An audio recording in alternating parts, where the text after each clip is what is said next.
Arestado na ang dalawang suspect sa pagbatay sa lalaki na tagpo ang nakagapos at nakabusal ang bibig sa isang hotel sa Cubao, Quezon City na ibinalita namin noong Biyernes. Ang unang suspect na si alias James nahuli noong Biyernes. Ayon sa pulisya, umamin si James na karelasyon niya ang biktima at magkasama silang nag-check-in sa hotel.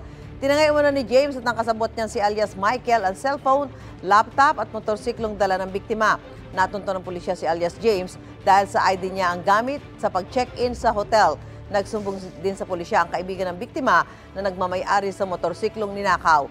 Sabado naman ang matunton sa San Rafael, Bulacan, si alias Michael. Ayon sa pulisya, si Michael ang nagtali sa mga kamay at paa ng biktima at sumakal sa kanya hanggang mawala ng malay.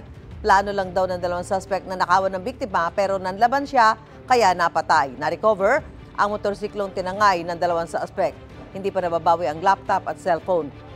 Maharap ang dalawang suspect sa mga reklamong robbery with homicide at carnapping.